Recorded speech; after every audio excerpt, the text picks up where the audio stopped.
നമസ്കാരം.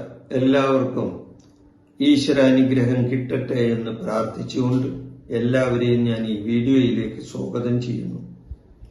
ഞാൻ ഇന്ന് പറയുന്ന വിഷയം 1202 ആണ്ട് മലയാള പുതുവർഷ സമ്പൂർണ്ണ രാശിക്കൂർ ഫലമാണ് ഞാൻ ഈ വീഡിയോയിൽ പറയുന്നത്. അതിൽ എടവക്കൂറിന്റെ രാശിഫലം അതാണ് ഞാൻ ഈ പറയുന്നത്. എടവക്കൂറിൽ വരുന്ന നക്ഷത്രങ്ങൾ ഏതൊക്കെയാണെന്ന് നോക്കാം. കാർത്തിക മുക്കാലി, രോഹിണി, മകീര, മര. ഇത് എടവക്കൂറിൽ വരുന്ന നക്ഷത്രങ്ങളാണ്. ഈ പുതുവർഷത്തില് ഇവർക്ക് പ്രധാനപ്പെട്ട ഗ്രഹങ്ങൾ എവിടെയൊക്കെയാണ് നിൽക്കുന്നതെന്ന് നോക്കാം. ഈ പുതുവർഷത്തിൽ ഇവർക്ക് വേഴം 3ഉം 4ഉം ഭാവങ്ങളിലും, ശനി 11ഉം 12ഉം ഭാവങ്ങളിലും, രാഹു 10ഉം 9ഉം ഭാവങ്ങളിലും സഞ്ചരിക്കുന്ന ഒരു കാലമാണ് ഇവർക്ക് ഈ സമയം. ഇവരെ സംബന്ധിച്ച് പൊതുവായി ഈ വർഷത്തെ ഫലം പൊതുവായി പറയുകയാണെങ്കിൽ ഇവർക്ക് അംഗീകാരങ്ങളും ധനാഗമ വർധനയും, സുഹൃത്തുക്കൾ വഴി ലാഭവും, മറ്റുള്ളവരുടെ സഹാനുഭൂതിയും കിട്ടാനായിട്ട് സാധ്യതയുള്ള വർഷമാണ്. എന്നാൽ അപകടങ്ങൾ ഉണ്ടാകാനും സാധ്യതയുണ്ട്. സ്വയപ്രയത്നം കൊണ്ട് സ്ഥാനലബ്ധി കിട്ടുന്ന ഒരു സമയമാണ്. ഇവര് സ്വയം പ്രയത്നിച്ച് സ്ഥാനം മേടിക്കുന്ന സമയം. ദൂരയാത്ര എന്നിവ സാമാന്യമായി ഉണ്ടാകാവുന്നതാണ്. അപ്പൊ ഇത്രയും കാര്യങ്ങൾ സാമാന്യമായിട്ട് ഈ വർഷം ഇവർക്ക് ഉണ്ടാകാം. എന്നാൽ അതൊന്ന് വിശദമായി നോക്കുമ്പോൾ ഇവർക്ക് ഓരോ മാസത്തിലും വരുന്ന ആ ഫലങ്ങൾ എന്തൊക്കെയാണെന്ന് ഒരു വിശകലനം ചെയ്യാം.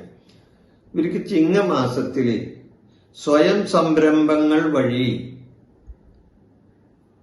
നേട്ടങ്ങൾ ഉണ്ടാകാനും സ്വയം സംരംഭങ്ങൾ തുടങ്ങാനും കഴിയുന്ന സമയമാണ്.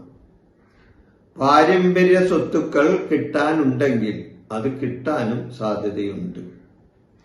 ശ്രദ്ധക്കുറവ് ഉണ്ടാകാൻ സാധ്യതയുണ്ട്. അതായത് ഇവർക്ക് ശ്രദ്ധ ഉണ്ടാകില്ല. ഈ മാസത്തിൽ ശ്രദ്ധ കുറയും.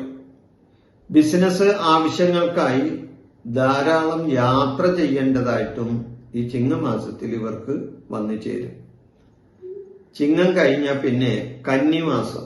കന്നിമാസത്തിലെ അന്തസ്സും ആദരവും കിട്ടുന്ന സമയം. സഹാനുഭൂതിയും ബഹുമാനങ്ങളും ഇവരെ തേടി വരുന്ന ഒരു സമയമാണ് ഈ കന്നിമാസത്തിൽ ഇവരെ സംബന്ധിച്ച്. അപ്പൊ ആദരവ് കിട്ടും, സഹാനുഭൂതി ഉണ്ടാവും, ബഹുമാനങ്ങൾ കിട്ടും ഇവർക്ക്. ഇനി തുലാമാസത്തില് കാര്യങ്ങൾക്ക് വിജയം ഉണ്ടാകുന്ന സമയം. സൗഭാഗ്യം, സ്ഥാനമാന ലബ്ധി, വസ്ത്രലാഭം, ഉത്തമമായ പദവി, അതായത് ഇവർക്ക് ചേർന്ന വിധത്തിലുള്ള നല്ലൊരു പദവി, ശത്രുക്കളുടെ നാശം, ഇതെല്ലാം ഈ തുലാമാസത്തിൽ ഉണ്ടാകാൻ സാധ്യതയുണ്ട്. ഇത് കഴിഞ്ഞാൽ പിന്നെ വൃശ്ചിക മാസമാണ്. വൃശ്ചിക മാസത്തിൽ ഉദര രോഗങ്ങൾ ഇവർക്ക് വന്ന് സംഭവിക്കാൻ സാധ്യതയുണ്ട്. സഞ്ചാരം കൂടുതൽ ദൂരം സഞ്ചരിക്കേണ്ട അവസരങ്ങളും വന്നു ചേരും. കീഴ് ജീവനക്കാരുടെ ജോലിയിലെ ശ്രദ്ധക്കുറവ് മൂലം ഇവർക്ക് ദോഷാനുഭവങ്ങൾ ഉണ്ടാവുകയും ചെയ്യും. അതായത് ഇവരുടെ കീഴിൽ പണിയെടുക്കുന്നവര് മുഖാന്തരം ഇവർക്ക് ദോഷാനുഭവങ്ങൾ ഉണ്ടാകും എന്നാണ് കാണുന്നത്. മനോവിഷമങ്ങളും സന്താന ദുഃഖവും ഈ സമയം ഇവരിൽ ഉണ്ടാകുന്നതാണ്. ഇനി വൃശ്ചികം കഴിഞ്ഞാൽ പിന്നെ ധനുമാസമാണ്. ധനുമാസത്തില് ദുഷ്കർമ്മങ്ങളുടെ ഫലാനുഭവങ്ങൾ വന്നു ചേരും. ഇവരെന്തെങ്കിലും വിധത്തിൽ ദുഷ്കർമ്മങ്ങൾ ചെയ്തിട്ടുണ്ടെങ്കിൽ ആ ദുഷ്കർമ്മങ്ങളുടെ ഫലം ഇവർക്ക് അനുഭവയോഗമാവുകയും ചെയ്യും. ശത്രുദോഷം ഉണ്ടാകും ഇവരെ സംബന്ധിച്ച്. സ്ത്രീകളെ കൊണ്ടുള്ള ഉപദ്രവങ്ങളും ഈ സമയത്ത് ഈ ധനുമാസത്തിൽ ഉണ്ടാകുന്നതാണ്. ദുഷിച്ച കൂട്ടുകെട്ടുകൾ, അതായത് നല്ല വിധത്തിലല്ലാത്ത ചില കൂട്ടുകെട്ടുകളിൽ ചെന്ന് വീഴാനും സാധ്യതയുണ്ട്. അതുകൂടാതെ രക്തസംബന്ധമായ അസുഖങ്ങൾ ഈ ധനുമാസത്തിൽ ഉണ്ടാകാൻ സാധ്യത കാണുന്നുണ്ട്. ഇനി മകരമാസത്തിൽ എന്താണ് ഇവർക്കുള്ള സമയമെന്ന് നോക്കാം. വിശാലമായ ഒരു മനസ്സ് ഈ സമയത്ത് ഇവർക്ക് ഉണ്ടാവുന്നതാണ്. വിശാല മനസ്കത ഉണ്ടാവുന്ന സമയമാണ്. മതകാര്യങ്ങൾക്ക് താല്പര്യം പ്രകടിപ്പിക്കുന്ന സമയമാണ്. വിദേശയാത്ര പോകാൻ താല്പര്യമുള്ളവർക്ക് വിദേശത്ത് പോകാനായിട്ടുള്ള സാധ്യതയുണ്ട്. കേസുകളിൽ നിന്നും വിജയം ഉണ്ടാകാനും സാധ്യതയുണ്ട്. ഇവരെ സംബന്ധിച്ച് കേസുകൾ ഉണ്ടെങ്കിൽ അതിൽ നിന്നും, അതായത് വ്യവഹാരങ്ങൾ ഉണ്ടെങ്കിൽ അതിൽ നിന്നും വിജയം നേടാൻ ഇവർക്ക് കഴിയുന്നതാണ്. സകല കാര്യ വിജയം കാണുന്നുണ്ട്. അതായത് ഇവർ ചെയ്യുന്ന പ്രവൃത്തികളിൽ, ഇവരെന്ത് കാര്യം ചെയ്താലും ആ പ്രവൃത്തികളിൽ ഒരു സർവ കാര്യങ്ങളുടെ വിജയം കാണുന്നുണ്ട്. ഉത്തരവാദിത്വങ്ങൾ, ആഗ്രഹ സഫലമാകുന്ന സമയമാണ്. ഉത്തരവാദിത്വം കൂടും, അതുകൂടാതെ ആഗ്രഹങ്ങൾ സഫലമാവുന്ന സമയം കൂടിയാണ്. നല്ല വിവാഹം, സാമൂഹ്യ സാമ്പത്തിക കാര്യങ്ങളിൽ വിജയം, ഇതെല്ലാം ഇവരെ സംബന്ധിച്ച് ഉണ്ടാകാൻ സാധ്യതയുള്ള സമയമാണ്. ഇനി മകര രാശി കഴിഞ്ഞാൽ പിന്നെ കുംഭൻ രാശിയാണ്. മകരൻ രാശി കഴിഞ്ഞാൽ കുംഭൻ രാശി. സകല കാര്യങ്ങളിലും വിജയം, ഉത്തരവാദിത്തങ്ങൾ കൂടി വരുന്ന ഒരു സമയമാണ്. ആഗ്രഹിച്ച സഫലമാവുന്ന പല കാര്യങ്ങളും നേടാൻ സാധിക്കുന്ന സമയം. ആഗ്രഹിച്ച കാര്യങ്ങൾ സഫലമാവുന്ന സമയം.